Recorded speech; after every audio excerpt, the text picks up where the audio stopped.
बच्चों को जिनको बार बार दौरा आ रहा होता है उनके ब्रेन का ग्रोथ नॉर्मल नहीं हो पाता है। वो बच्चों में आप देखेंगे कि बिल्कुल वृद्धि जो हो रही है ब्रेन की वो बहुत अच्छे तरीके से नहीं होती है। दूसरी हमें समझना है कि जिस समय दौरा पड़ रहा हो उसके कारण क्या समस्या हो सकती है।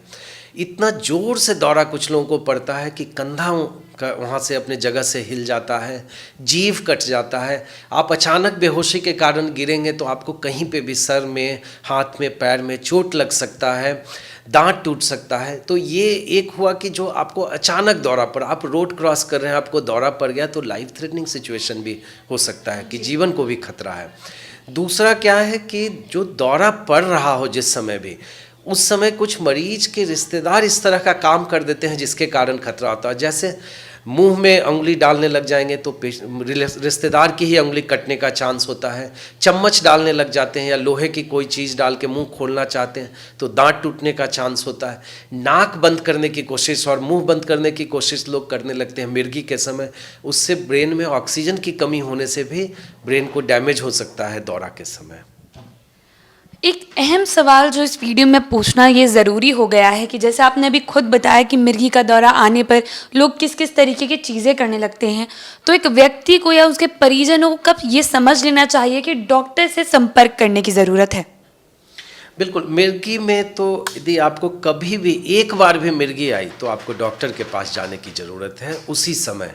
इसमें कुछ भी सोचने की ज़रूरत नहीं है कि कल जाएं, परसों जाएं, क्योंकि एक मिर्गी आके थोड़ी देर में रुक जाएगा, फिर थोड़ी देर में बहुत हाई चांस है कि फिर दोबारा मिर्गी आनी शुरू हो जाए। तो इसलिए आपको जब भी मिर्गी आई तो आपको तुरंत उस समय दौरे के डॉक्टर के पास या कोई भी अगल बगल के हॉस्पिटल में प्राइमरी केयर के लिए लेके जाना पड़ेगा। इस वीडियो के लिए मेरा आखिरी सवाल यही रहेगा कि इससे बचाव किस तरीके से हो सकता है? मैडम, मिर्गी से प्रिवेंटिव और ऐसे जो लोग मिर्गी के मरीज हो गए हैं उनका दोनों का बचाव अलग अलग है। जो मिर्गी के मरीज हो गए हैं उनमें कोई उपाय नहीं है दवाई लेने के सिवा, आपको दवा लेनी पड़ेगी। दवा एक डोज भी आप मिस करेंगे तो आपको मिर्गी आने का चांस रहेगा। वैसे जो हम जैसे नॉर्मल सभी लोगों के लिए अप्लाई होता है वो इन्फेक्शन से बचें, गंदा पानी से बचें, साफ सलाद लें, साफ सब्जियां खाएं, किसी तरह का सर के चोट से बचें तो आप हेलमेट लगा के चलें, बाइक पे जब भी चलते हो हेलमेट लगाएं, सुरक्षा नियमों का पालन करें, किसी भी तरह के एक्सीडेंट या सर के चोट से बचें।